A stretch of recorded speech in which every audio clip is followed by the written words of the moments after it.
Okay, hey, my name is Alissa Torres. It's okay, I was in the Marine Corps for 4 years, a Marine officer. Anybody else? Right. Yeah. See? Are you saying that because you know it? Or are you saying that because you've heard other people say it? Oh, nice, okay. All right, yeah, exactly. That's mine, it's like a baby bark. Hook me up here. Just a little, there we go. Just down a little. Not too far. All right. So, Alissa Torres, I work at Mandiant as an incident handler. There's a lot of people, well, first of all, have you guys heard of Mandiant? Yeah, so if you're working in the incident response realm, you have heard of Mandiant. We offer remediation services, some proactive services as well, but it's been a lot of fun. I've been there about 8 months, and it feels like 8 years. You know what I mean. You know what I mean. You guys that are working in the incident response realm, very painful, but on the side, you know, in all that free time, I teach SANS classes. So in particular, I teach the advanced computer forensics and incident response class. So I love this stuff, so I expect everyone else who loves this stuff to like meet me in that room and we'll just talk, you know, like that after talk room. So I'm going to talk today about sick anti-analysis mechanisms in the wild. Yes, they are out there. They're making our jobs harder. When we're doing IR, it's very important to identify malware, right? Yes, you have to know what its capabilities are in order to start addressing it and finding it on all the other systems that are out in the enterprise. So I bring this topic to you. How many of you are working in reverse engineering? Some of you, all right. So this stuff might not be new to you, people who are hooking and jabbing. You might be like the second tier, the third tier, you know what I mean. They pass it on to you when it gets ugly. So this is for all of us who are working IR and hitting boxes and doing that first triage or behavioral analysis of malware, offering perhaps some techniques that you haven't tried yet, and how to make the malware bend to your will, right? So here we go. Let's see if my clicker works. All right, why do we look at malware? Why do we do analysis? Well, for sure we want to find out what the capabilities are of the malware with the goal of identifying it on other systems, the goal of defeating it, eradicating it from the network. All right. So you guys agree that would be important, and I have to throw in, where do I work? I work at Mandiant, and I have to mention IOCs. It's like, you know, it's like a paid spot. IOC stands for Indicator of Compromise. How many of you are rolling out on your network looking for indicators of compromise based on malware that you've already seen? Okay, so when I say indicator of compromise, I'm asking you to picture a time and place when you've identified malware that may be custom to your network. Maybe it's something that is not a commodity that antivirus doesn't catch. It's something new, perhaps. You would create a signature for it, create an indicator of compromise, so you could then scan the rest of your enterprise and identify other systems that are infected, other systems that are compromised or have been, right? So all of this is important. We start with finding the malware and then kind of unraveling it, creating a signature so we can then scan and identify the scope of a compromise. Yeah, all right. So I'm supposed to be advancing here. Oh, but we have to do this in a timely manner. So that means you're not going to give me the hardest piece of malware to reverse, right? That means when we're working a security team, we often have people who specialize in the very, very hard malware analysis, right? So because we have to do it timely. If we take too long in figuring out the capabilities of malware, what might happen? You know, the intruder being on the network may be a week, he's been beaconing out to known bad IP, known bad domain. It's taking us forever to find out the capabilities of the malware. Certainly, data might leave, right? Data theft might occur, he might spread across the enterprise. You're there with me, you understand why it has to be timely. So, proper analysis. Okay, this is where I have to explain why Dexter is on my slide. Is anyone a Dexter fan? Oh, so not only are you a Dexter fan, but you're like, oh, Dexter, yes. She's knocking it out of the park now.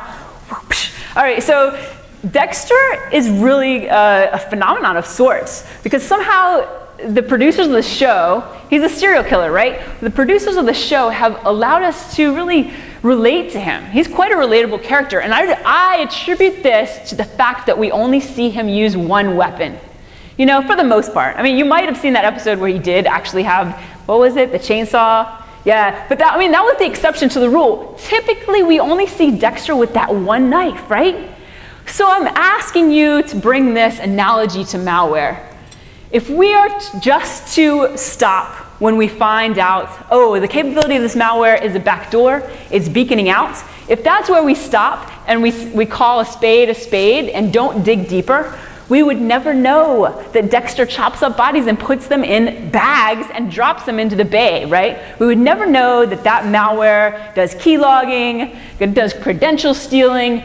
We need to get better at doing a full scope analysis of our malware, right? We need to keep on going because obviously he's a very disturbed individual and they want us to like him somehow.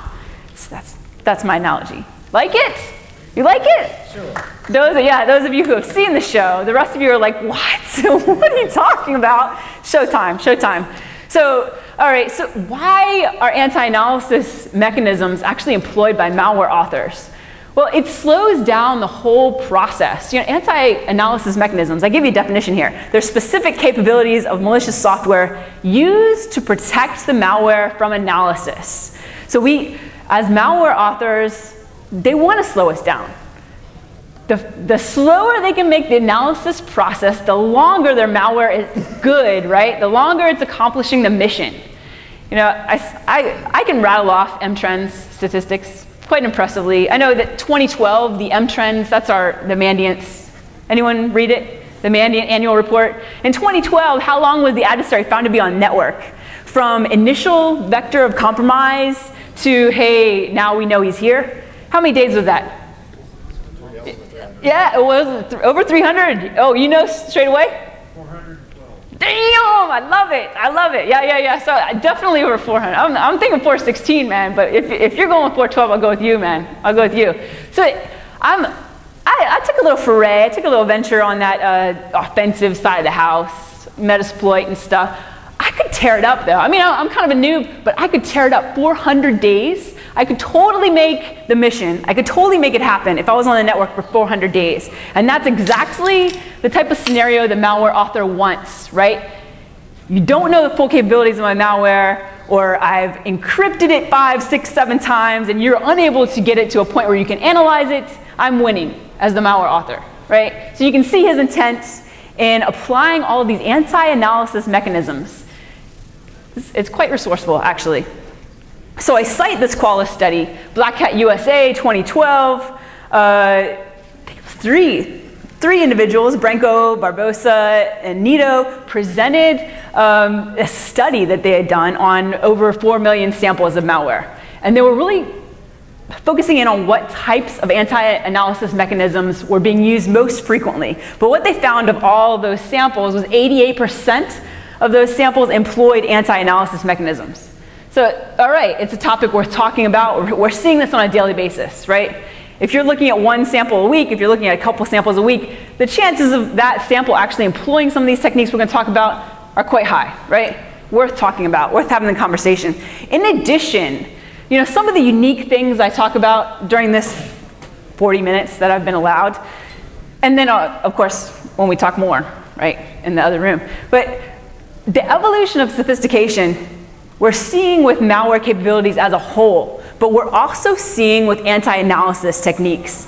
So the things I'm going to talk about with my two that I've fallen in love with, these malware samples, Miniduke and Shylock, the cool stuff that they're doing is going to become more common, and just like your garden variety malware. So we're seeing the evolution of sophistication, and that the stuff that's really cool now is going to be commonplace or something you can buy you know, next week, next month. So that's what I mean by that. So here we go. The attacker's goal is to push us farther down the pyramid. So as a triage or someone who hits a compromised system and does the initial triage of the malware, you're going to be dealing with automated analysis. You might be doing some static analysis. But as you move farther down this pyramid, it's going to require more time and it's going to require a higher threshold of knowledge to get the job done. And that's exactly where the attacker wants to move. It's where the malware author intends his masterpiece to be included, is down here at the bottom, where deobfuscation and unpacking is required in order to understand the capabilities. All right, so these are the 4 I talk about.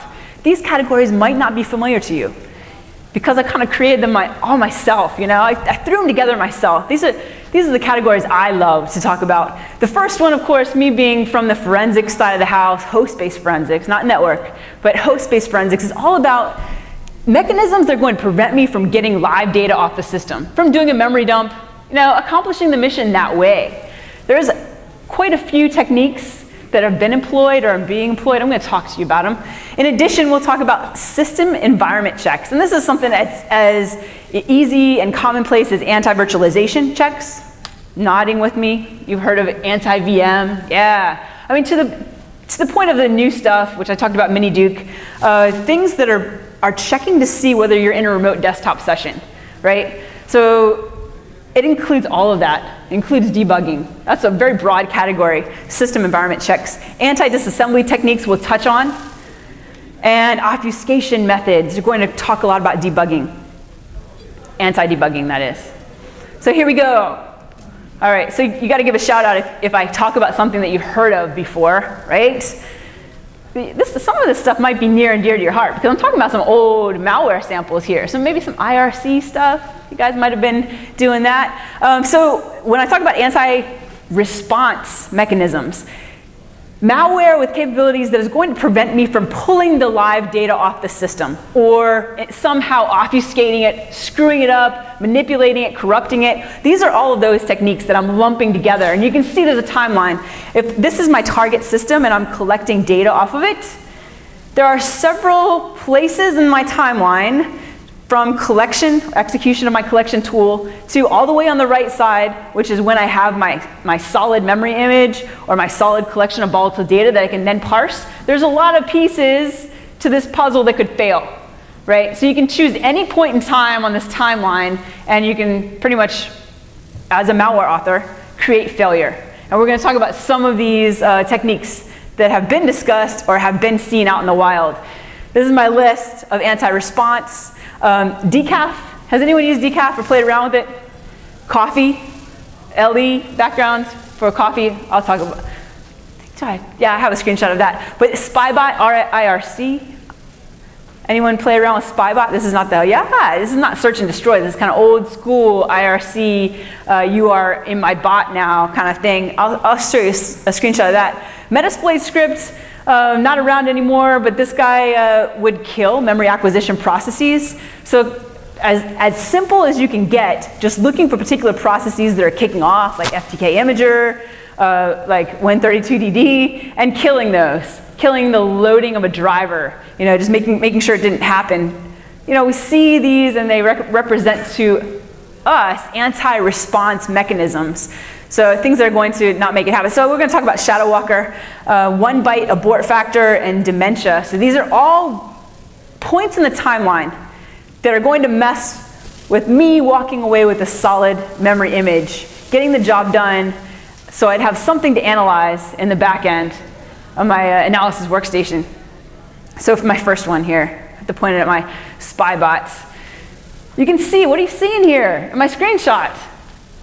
Spybot, you know, this is part of the settings.h file. You use this to compile and make your malicious executable that you drop on a box, typically, you know, drive-by, browser exploits. So what's being set up here is on your bot, if someone tries to hit it and do some type of live response running any of these following commands, regedit, msconfig, task manager, netstat, it's going to kill the process, right? So this is pretty simple. By name, if you run any of these by name, they're not going to go. They're not going to work. Of course, netstat actually gets the job done because it kicks off so quickly. You actually get netstat output, and then it attempts to kill the process. So some of these they fail, but msconfig, if you were trying to launch msconfig on a system that was compromised with Spybot, it would not run. It would kill the msconfig process. You guys with me? Yeah, man. It gets better from here, because this is like, oh my God, that's so old school. It's 2003, of course. Things get a little bit more sophisticated. So here's coffee. Coffee was, you think probably in your environment, old school, if you've been in the incident response field a while, you probably had a batch script that ran and collected all this cool volatile data, right? netstat, mbtstat, all of that ipconfig stuff, ps list, all of this. Well, they put together an LE script, Microsoft did, and offered it to law enforcement so they could then collect volatile data. That was called coffee. People got pissed off. Number one, people always get pissed off when tools are involved. They try to make things easy for people, and people don't like it, right? There's purists in our, would you agree that there's purists in our community that don't like push button? What the hell? So these people, they created something called decaf, like the antidote to coffee, and would actually watch for particular coffee-like processes to kick off. So I give you a screenshot here. You can put your system, this is from decaf. You can put decaf, install it in your system, and it will watch and monitor for coffee being run, which then monitors for and will respond with this lockdown mode that will contaminate the MAC address. It will actually shut down the computer or kill particular processes that you can set. Very interesting stuff. But again, kind of old school, right? Kind of old school, not very cutting edge, but an interesting example of anti-response you might see out there. All right, Shadow Walker, 2005, Jamie Butler. This is my disclaimer. He works at Mandiant now. So him and Sherry Sparks presented at Black Hat Japan on a particular rootkit called Shadow Walker that prevented the acquisition of hidden whatevers, hidden objects from memory. So he discussed being able to evade a memory dump, right? Being able to evade the detection of this type of rootkit. Pretty cool. But there's been other things since then. Brendan Dolan-Gavitt spoke on anti-object carving. So if you know how memory analysis works, you realize, yes, you can follow the doubly linked list. Oh, and you have to sit in memory analysis and IR is being covered after this one. So you have to sit in on that. Andrew Case, shout out to Andrew Case. Yeah. So we have Brendan Dolan-Gavitt talked about actually screwing around with the signatures that made up particular objects in memory. So if you screw around with the pool header tag and the dispatcher tag being shown here, you'll actually be able to evade some types of object carving. So he spoke on this 2006, 2007. An example of this type of manipulation is actually, I'm changing here the dispatch header in a process object. So I'm showing you the dispatch header, and it's that easy to manipulate. Of course, some tools are going to be able to detect this type of manipulation, and it is something that FTK, Memorize, HB, Gary are going to be able to detect because they use a type of validation that is able to ascertain the process objects irregardless of the dispatch header. So that being said, that brings us to what was presented last year at Computer Chaos Conference. This is 2012, CCC. Luka Milkovic spoke on a tool that he had created, Dementia. Dementia is a really scary tool. As an incident responder, if Dementia is running on a system and I go to do a memory dump, I will walk away with a clean memory dump. It won't be like that other one I mentioned, which was the 1 byte abort, the other one that was on a couple slides ago. The 1 byte abort would actually kill my memory dump process. What Luca came up with was a tool that would allow me to walk away with a memory image, and it would be parsable, but it would be missing the malicious stuff that he chose to hide. So pretty impressive, right? But pretty scary. So this is proof of concepts. That's what you want to hear, right? Is this shit out there now? No, this is proof of concepts. 2012, there's been a lot of conversation in it about this, the beginning of the year, January, February of this year. But we haven't seen it in the wild yet. Have you guys seen it in the wild yet? Would you know it if you saw it? Right? Because you'd have a pretty legit looking memory image, but it would be missing some of the malicious processes, memory sections that he was keeping from you, obfuscating from you. So scary stuff. When you get a copy of this slide deck, the references are in the back. So if you want to watch him, the YouTube video is awesome, the presentation he gives. But that moves us to the second category. Second category is system environment checks. So what are these percentages about? Remember back the Qualys study that was presented at Black Hat this past year, 81% of the malware studied, of the 4 million samples, exhibited an anti-virtualization capability. So it would look for, am I being run in a virtual environment? And it would do some type of check. So 81%. Is it worth talking about? Is it worth learning how to deal with this stuff? For sure, for sure. Anti-debugging was found in 43% of the samples. So if I'm running a debugger, like, that's a battery thing. Yeah, battery light. But I got a Marine Corps, you know what I mean? I'm good. You'll just have to fix this for Andrew, because he has a soft voice. I'm just checking with you, man. La, la, la, la. Okay, so 40, yeah, he's sitting right behind you. You're like, okay, 43%. Anti-debugging is all about, like, if I'm running Ollie debug, I'm actually watching, thank you, the step-by-step execution of the program, and I need to be able to, as a malware author, I need to be able to stop that, because if you can watch step-by-step the execution of the malware, you're going to be able to reverse it quite easily and understand the capabilities, 43%. And then there's something that I'm going to talk about, anti-sandboxing, which takes us to some of the newer capabilities we're seeing in malware today. So I will begin. Yeah, my Mac's playing games with me. There you go. So here we go, talking about these three. First off, anti-virtualization. It is prominent, 81%. This is when malware checks for components that indicate the malware is being run in a virtualized environment. So I'll ask you, front row, always put you on the spot. Is this like a key player now, would you say? How much of your environment is virtualized? Very little. Very little? Yeah. And you're saying how much is? 70. 70%. So if malware was running an anti-virtualization check, would it be effective at, it would be effective at not infecting your 70% environment that's virtualized, right? Because it's going to, if it detects it's being run in a virtualized environment, it's actually going to kill itself or not exhibit the characteristics that are going to get its job done, right? Okay, okay. Damn, that's a huge percentage of virtualized machines. But we are seeing that trending, that they're no longer checking for virtualization or, come on. I just bought this too, man. I just bought this. It's probably the interference. You know what? That's all right. So one of the checks you're going to see malware do, we'll talk about some of the really easy ones. One of the checks is just to look for services running. It could be something as easy as querying, like, or doing a net command and looking for anything that has VMware in it. So that's what my machine is running. Other things that are being looked for, and so you see that little star, that means there's going to be a quiz.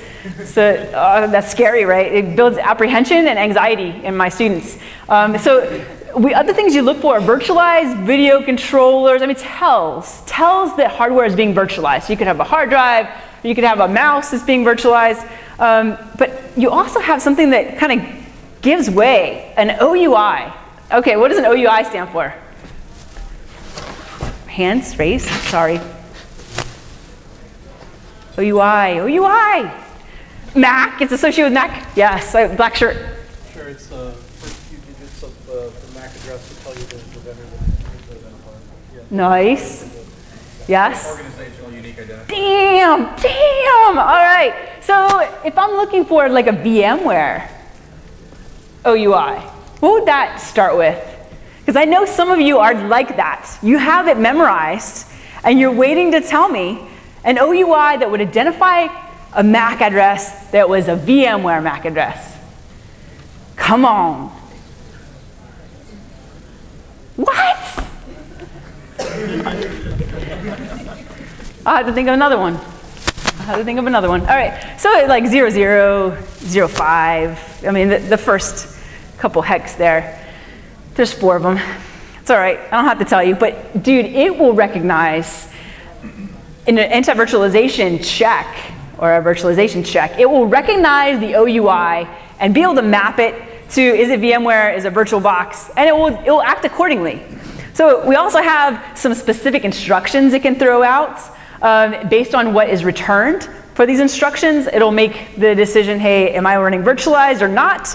And then specific I/O ports. So the I/O ports could very well facilitate the conversation between the host and the appliance. So you can understand that if you have sharing turned on or some kind of VMware tools, that this conversation would need particular ports to make happen. So countermeasures,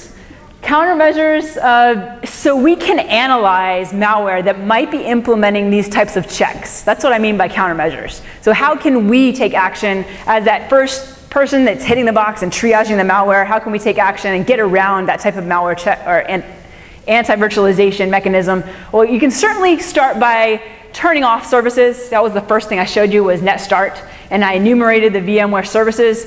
One of them that came back was VMware tools. You can kill that and see if you can get around it. Obviously, you probably want eyes on what's actually being checked. So opening it up in Ollie debug and getting eyes on as to what's going on in this step of anti-virtualization. Other things you might want to look into, I'll come down to an easier one. You can manipulate the VMX. If you're using VMware, you can manipulate the VMX file to make modifications. So something as simple as not allowing particular queries from host to appliance. So if you manipulate these particular things,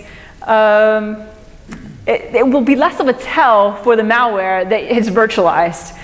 More technical aspects, identify, you're actually going to have to use a tool in order to get around this portion of it. You will have to place particular breakpoints and jump around the particular string comparison. So it's looking for a particular string. If you can manipulate that with Ollie debug, you can certainly circumvent it, and hopefully that'll be your only point of failure in the analysis of this malware. But how likely is that, right? This is kind of goes back to the school of thought. Gentleman up in the front said 70% of his network was actually virtualized, which I find amazing. This was on the Rapid 7. Rapid 7, anybody in the room from Rapid 7? I know they're here today, right? Rapid 7 on their blog, they talked about something called VM-aware vaccination. So actually using this fact that 81% of those malware samples were looking for the fact that they were running in a virtualized environment, like using that to actually vaccinate your workstations, which may or may not be virtualized. You can actually make them appear as though they're virtualized, and you're using this to your advantage. Much like the configure mutexes. If you put the configure mutexes on the system, configure will think that it's already infected. So much like that, you are vaccinating your system by making it look virtualized, because then the malware won't run and won't infect the systems. Thank you, Rapid 7 blog. Excellent. Excellent. So one more system environment check that goes down is debugging. Hey, is this process being debugged? Is my malware being debugged? That's something the malware author is very interested in, because if the debugger is going while the binary is executing, it is most likely being analyzed, disassembled, what's going on here. So there's several ways we can look for debugging. I'll only talk about a few of them. One of them being the API-based. There we go. So there are Windows API functions that we can call. These are 3 of them. And where we go to look for these particular values, these particular flags, is the process environment block of the process itself has a flag. If it's being debugged, that flag will actually be set. So if you open something up in Ollie debug, this flag is set. So if the malware is looking or running a call to the Windows API, is debugger present, it's going to get back a value that indicates yes, a debugger is present. So you might also see these other API functions, check remote debugger present. That allows you to both check your own process, the process that's running in and of itself, or a remote process to find out if a debugger's present. Anti-query information process, another one that's used by malware in these anti-debugging checks via Windows API. So the workaround here doesn't like this podium. All right, this is my Miniduke. Miniduke actually does is debugger present. I think Miniduke's like new, right? Miniduke's like end of 2012, 2013. We're seeing an API function call to find that is debugger present. So just an example of what you'd see if you threw that guy into Ollie debug. How can we get around it? Countermeasures for us as analysts. All right, I see you, I see you. Dude, it's good that Ollie Debug has plugins that will work around this. Two plugins you might have heard, Phantom or Hide Debugger. These actually give you the ability to manipulate those values.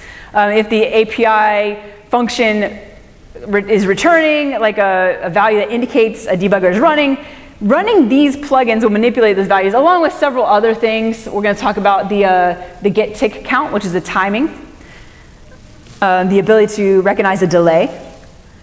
That's also a debugger check. But knowing that these two plugins are there and possible help you out, get you through the easy stages. So when you finally pass it off to the badass malware analyst who has a whole stack of things that you've given them to do, you've at least taken care of the low-hanging fruit. All right, so I talk about two of my favorite examples. Why do I like Shylock? I like Shylock because it does some cool stuff. I like it. It's a banking Trojan, and it can talk directly to users who are perhaps on a banking website. It'll open up a chat window and prompt them for their password. I think that's so good. It's like the personal touch, but it acts as a man in the middle and creates fake digital certificates, intercepts network traffic. It's obviously going for financial credentials, and it targets the UK. But although rumor has it, it's moving this way, right? So what is notable about that, and how does it do environmental checks? Shylock in recent, I think it's up to version 7 now. You know how malware will increment itself and become more and more badass as time goes on. Well, version 7 of Shylock, generation 7, is actually implementing something that's allowing it to detect whether it's being run in a remote desktop session. I don't know about you, but when this is not a meme. I don't know about you, but when I analyze malware, I like to do it in a remote desktop session, right? That's funny. That's funny. That was a good one, damn it. All right, so anyways, this is, malware authors, they like to study the market trends. They like to study how we do things as analysts. And they're finding, hey, those people don't like to work in the cold basement where the server is. They'll actually have all of these remote desktop sessions. They'll remote desktop in, and then they'll analyze their malware there. Well, in this regard, they're using a particular Windows API function. They drop a WinCard DLL, which now we're talking about smart card stuff, but WinCard DLL, and then they'll actually query it. Where is it? S-card forge reader group A, which is like so benign and strange. It's actually querying or trying to flush an S-card reader group. And based on what it gets back, it can tell whether it's being run in a remote desktop session or not. Pisses me off because both of these are errors. So whether it's being run locally or whether it's being run in a remote desktop session, both of them are friggin' errors, but based on the error, it's able to determine, hey, am I local or am I being analyzed in a remote desktop session? I'm gonna act differently based on what I determine. You can see here, it does just that. I talk about Miniduke. So I was telling my buddies, long story, but like we all do, I work with some pretty badass people at Mandiant, and I was telling them this presentation I was going to do, and I was actually pointed to Miniduke, and I'm glad I was pointed to Miniduke.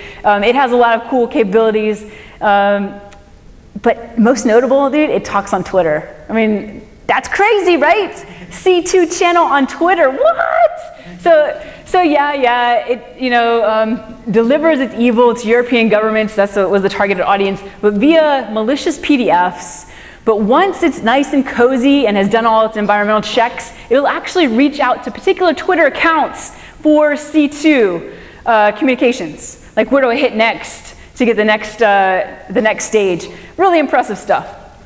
But there's a reason I'm talking about it here. It runs environmental checks. It does, I showed you, a debugger check. That was the screenshot I showed you before. But it does some VMware detection, but it also looks to see if the mouse is being used. It runs this particular function, get async key state. Is the mouse being clicked? So what do you think it's trying to avoid? Yeah. We totally have something where we can just drop, it's like a Cuckoo sandbox. You can just drop an executable in, and it gives you out a report. Did I have to click a mouse? No. So if you're dropping a piece of Miniduke into a sample or into a sandbox, it's actually not going to execute the way you would think it would, the way it wants to accomplish its mission, because it's waiting for a mouse click, and it's not going to get it in that type of environment. So that's pretty cool. I like that one. I like that one. It also looks for all these running processes, which I think is kind of old school, but the fact that it's looking for maybe, what is 30 up here? Ollie Debug is one of them. Some of my favorites, Wireshark and Process Explorer, awesome. But yeah, of course it's going to act differently based on what it gets back. It doesn't mean it's going to kill its process. It just means it's probably not going to move to that next stage, that awesome Twitter stage, you know what I mean? Where you really want it to act like it's going to act when it's on a victim machine, right? So knowing what the malware requires, it's like trigger conditions. That is one of Miniduke's trigger conditions, is actually having a mouse click in order to move to the next stage. It's good to know, right? You need to recreate these things. Don't worry, I don't talk about anti-disassembly that much. 12% of the malware samples that the Qualys guys looked at, the 4 million, were exhibiting disassembly, anti-disassembly techniques. I merely give you a definition for them. These are techniques that are going to frustrate the automated analysis. So if you're using IDA Pro, if you're using Ollie Debug, these type of techniques are going to take advantage of how those tools attempt to analyze and interpret the code. And of course, I throw up a quote, because this is always good luck, is to talk about the Practical Malware Analysis book up here. If ever you get in a jam and something gets very technical, you just step off into the deep end, you just friggin' throw up a quote from these guys, these bad boys, and you're like, what? Then you're winning, right? So really, I move on to debugging. I don't have much time. I conveniently say that. Obfuscation methods were seen in 68% of the malware samples. So obfuscation methods include packers, which I'm going to go deep on, conditional code obfuscation, corrupting PE headers, anything that's going to make the code harder to read and harder to understand is going to fall into this category. So yeah, they saw of all of their malware samples, 35% were packed. So what does it mean for malware to be packed? It means that you're actually concealing the original executable within another executable. And here we go. So we have this nice, juicy on the left, malicious piece of code. It's been packed, and this is the way it presents itself as I am looking at it. I pulled the binary from my file system, and that's the way it presents itself on the file system. You can see that the entry point would be right here at the beginning of the text section for the original, but right here is the entry point for my packed. It points to the unpacking stub. The unpacking stub has some very important tasks ahead of it if it's going to make this guy work. And just to throw this up here, this is how it would look in UPX. This would be UPX 0, would be pointing to the unpacking stub. And then all the juicy data from that original would be something that would be here in the packed original code, UPX 1. Typically, how do I detect that something is packed? Well, you always have these awesome tools you can drag and drop into PEID. You guys use PEID? Strings, man. Sometimes strings will lie though, right? Because a lot of malware authors, they want you to think it's easy. They want you to try to use UPX so they can then laugh at you. So they'll put UPX in the strings, and it won't be UPX packed, man. So UPX is one of the easier ones, and you can actually run UPX to decompress a UPX binary. But they just want you to do that so they can then laugh. So static analysis, some notable things about a packed binary is that it will have very few imports. You'll see these in particular, get proc address and load library. So the actual imports can then, once the unpacker does its job, it'll then pull in those and recreate the import table. Excellent. So these are the tools I was talking about in order to identify a packer. You have the Linux file command, never forget that, artificial intelligence there. And then you have PID. Ollie debug will attempt to identify and tell you that a particular thing is packed. PE scanner does as well, and you can do an entropy checker. When I pack something, the entropy increases, right? The randomness increases. Packing is a combination of either or, decompressing, obfuscating, encrypting. That jacks up my entropy, the randomness of the code. So as well as looking at entry points might give you away. So how do you go about unpacking? I don't even get to fit in my demo. So if you want to see a demo of like me actually doing some badass, I'll have to go in the next room later.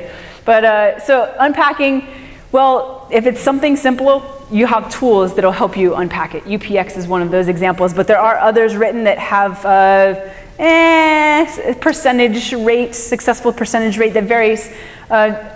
You can, of course, do it yourself. So allow and step through with Ollie debug, allow the unpacker to go ahead and unpack. You create a breakpoint, and then you're able to dump what the unpacker has placed from that point. The Ollie debug offers that as an Ollie dump plugin, so you can do that. Awesome. So this is how it's going to look. It's not going to match what is on disk. And this is the demo I was actually going to do, is to go and, this is my Process Hacker. Anyone use Process Hacker? A badass tool. Easy to dump a particular process as it's running, and particularly effective if you're going to kick off a packed executable. Of course, it's unpacked when it's running in memory, right? Most are, right? Unless it's a complex unpacking on the fly kind of thing. But so you'd kick it off, and you'd then, with Process Hacker, be able to create a dump file, which would then allow you to analyze it a bit better. So that's like my final advice. Get Process Hacker. So anti-unpacking techniques, targeting the dumper, and then targeting the debugger. These are ways we can work around the effects a packer has on a particular executable or binary. You might end up with a corrupt PE header, or you might have to rebuild the import table. So these are things that would require more advanced skills. But just realize that what you dump from Process Hacker is not going to be the executable in a clean form and fashion. Typically, you're going to have to deal with some corruption. So I don't really talk about conditional code obfuscation. What I want to do is point out, dude, SANS has new classes. Who's SANS attendees? Any prior SANS attendees? All right. So I can talk to you guys. You guys would understand. We got an advanced network forensics class coming. That's going to be badass. It's based on 508 scenario. 508 is the scenario that does the enterprise compromise. So several systems to include a domain controller. So we take all of those network packet and all that data of adversary. It's based on APT1 activity, contrived APT1 activity, but using the same tactics and strategies. So that's going to be a very good class, and it's coming out this fall. Of course, 610 is adding day 6 to it. Anyone taken 610 in this room? Yeah, man. So there's like, Net Wars, how they have a scoring server. Well, they're adding like a Net Wars scenario as day 6. And I'm not saying you need to go back and take it again, because I know you got mad skills. But there's a Mac iOS forensics class coming, which I think there's a huge need for. I think at Mandiant we're about 50% Mac, which is some intel that you can take back with you, right? When you target us. I have an offensive digital forensics class that's on the charts too, but that won't be until the beginning of next year. We also have the advanced smartphone and the cloud forensics. So all of these things. I have my references here, which a bunch of really sweet YouTube videos, sweet PDFs, white papers, and I can make sure that you guys get this if you're interested. And that's all. I'll take questions, even though I'm getting kicked out of here for Andrew's badass presentation. Anyone have questions? What we went over? Yes. Have you seen much 64-bit malware? Yes. I mean, we have, and we actually, had to develop a new sandbox to handle the 64-bit malware, because most of our sandboxes do not do the automated processing. So I'm happy to say that Mandiant has the 64-bit analyzer now that you can just drop in. It's probably maybe a fifth of the time now, and we're seeing new samples every day. What about you? No. No, not yet. Interesting. Anyone else? Yeah. How frequently are you versus Windows? Dude, it's how frequently are we doing it, or how frequently do we need to do it? It's an ignored market.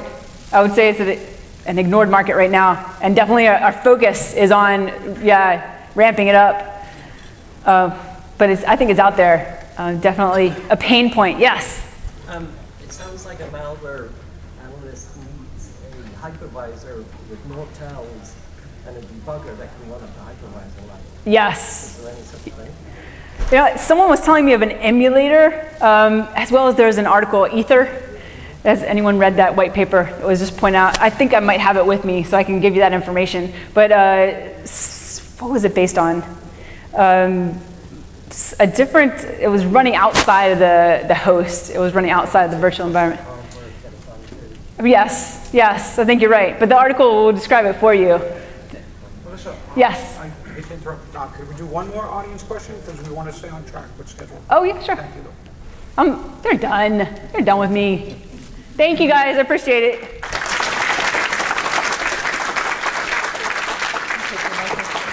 Thank you.